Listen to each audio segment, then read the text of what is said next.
This room is 25 feet deep by 11 feet wide, giving 275 square feet. And it's like, honestly, the most perfect studio I could have ever asked for. First of all, it's inside the garage, so it's like a room within a room, which means that we're double insulated.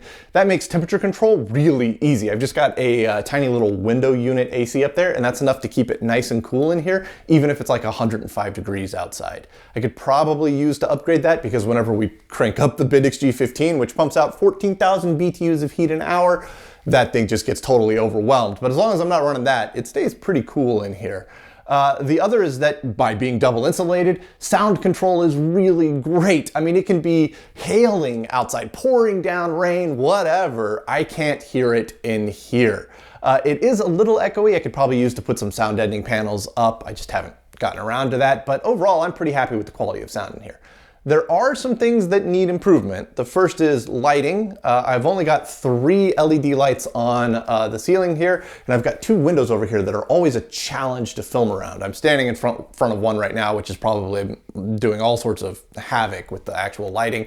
I don't have proper softbox lighting set up either, so my face is always very poorly lit, which makes me look way more tired than, no, that's not true. I'm just always tired. Anyways, that's something that I can work around. Something that is much, much harder to work around is that 275 square feet is a lot, but these are big machines, and so what do I do with a machine when it's nearing completion and taking up a massive amount of floor space? Well, they gotta leave. 275 square feet is a lot of space, but it's not enough to store things. I have a little bit of storage space here in the garage and a little bit offsite, but those are terrible places to store stuff because we have a problem with dirt daubers here in Texas. They look like wasps, but they get into just like the tiniest of holes, and then they build mud nests in there that just absolutely shred delicate electronics. So I can't, like, even though I can put stuff in the garage, it's just gonna die a slow death out there. So I have to give the machines away. The PDP 1123 we were working on, for example, went to my buddy John, who actually I'm wearing his shirt today, CAD Industries. Check out CAD Industries. Also, what's up, John? The Wang Rider went to a close friend here in Dallas. I don't want to say your name. I don't want to dox you, but if you're watching, what's up, dude? Also, perfect place for the Wang Rider. Could not have gone to a better home. The Data General Nova 1210 went to AJ over at Forgotten Machines, who's like practically family at this point. And I always try to get these machines into essentially a better home than here, into the hands of the right person. And I really want people to experience this hobby without having to break the bank. So I just give them away. Everything goes for free. However, there are some machines that if somebody says, I want that, I'm gonna fight you for it because I'm taking them to the grave with me. One of those machines is this Centurion mini computer. I adore this thing. I will hold on to it for as long as I am physically capable because there's always new stuff to learn with it, and it's gorgeous. It's just like absolutely beautiful. So like no matter what, this is never going anywhere. Another one is this LG P21. It is one of the most beautiful computers ever made, and I'm gonna hold on to this thing for as long as I am physically capable. If a museum rings me up and says, hey, we really want that to put on display, they're gonna have to put us in the Thunderdome and fight to the death for it. 2 men enter, 1 man leaves. How could you part with this thing? It's so cool. The only problem with it, though, is that it's 9 feet long. Well, actually, now that I think about it, the Centurion, I think, is like 7 feet long, and it's twice as deep. So between the Centurion and this LGP21, like a full third of the usable floor space in this room is taken up. And we do still have some projects to do with these machines. The Centurion, the Phoenix Drive has crashed, so we got to get that going. And I would really love to someday design and build a sound card for the Centurion. And we still have some diag card shenanigans to do with it. And on the LGP21 here, we got a ton more work to do on the Freedom Flexo Rider here, as well as getting the paper tape punch up and going to get this thing back up to 100%. But neither of these projects are really high tier projects at the moment. They're both very close to completion. And while I'm gonna hold on to them for as long as I'm physically capable, I'm not gonna be doing very regular videos on them. We might get 3 or 4 episodes a year out of each project, which is great, fantastic. It's like comfort food for me. Getting back into one of these feels it just feels like going home. But there are some other projects that I would like to bring into this room and start working on, hopefully. I recently got my hands on a Bausch & Lomb Spectronic 505 UV visible spectrometer from the 1950s. I would love to get that set up next to the Bendix G15 and kind of build a 1950s top tier scientific corner with the G15 doing the heavy duty calculations. Also, I would love to get deeper into HP test equipment, vacuum tube HP test equipment. I've got my HP 150A back here, which we restored on the channel many years ago, but I have a bunch of other HP test equipment that I really want to get into, and I've been just jonesing for some space to do that. But as long as the Centurion and the LGP21 are in this room, I don't have space to do either of those things. So it would be really nice if we could get these out of here, turn this into like the lab/active zone, and get the Centurion and the LGP into kind of a museum type of area where we can work on them on the occasion, but mostly they're on display to be enjoyed. Now, the how and why of it is not something that we need to get into here, but some space has recently opened up on the ranch that I think we can expand into and make use of. And that is this building right here. If we open the door and step inside, you'll see that it is massive inside. Huge amount of space. Now, we can't turn this into our permanent studio because it's still a guest room. You can see we've got some beds over there, bathroom in the center with a sink and a fridge and a microwave over there on the far side. This is essentially an Airbnb, but there's some open space in here that I think we can move into and turn this into a little bit of a museum / Airbnb. Like maybe we can put the Centurion against that far wall over there, get the LGP21 against this wall here, get the TI-99-4 out and set up because we've got some space for it in here, get the NEC PC 8001 going on, but there's a huge amount of floor space right here in the center. And I don't really want to set up a table with computers or something on that. I want something far more exciting to go in that space. Now, to be clear, in that previous shot, I said Airbnb, but it's not going to be an actual Airbnb. It's just the guest room for whenever anybody comes to visit. Now, what I'm going to put in the middle there, well, that has to do with my first original hobby, which was long before I ever got interested in old computers. I was fascinated with old Japanese cars.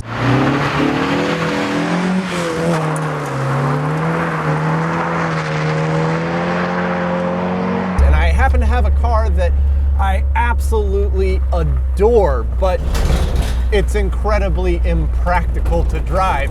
Has a max speed of about, 45 miles an hour and only makes 21 horsepower, but I love it all the same. So I haven't driven it in like 4 years, and I can think of no better place to put it than in that shop.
760cc air-cooled inline two-cylinder that is two-stroke. That goes through a 4-speed manual transmission that is column shift, and it is an absolute riot to drive, but it is not very fast because it only produces 21 horsepower. I am currently in 4th gear. The speedometer is reading 60 kilometers per hour, and I really don't like taking it much faster than this. I can get it up to about 80, maybe 85 kilometers an hour, but that's really pushing it. I found this car about 15 years ago in a field in Japan, and I ended up towing it out with my AE86 Toyota Corolla at the time. I restored it while I was there and then shipped it back here to the US with me when I moved back. And it is the worst car ever for Texas because, like I said, you can only do about...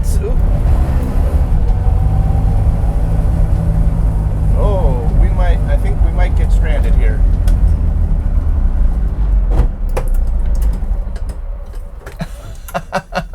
And it just died.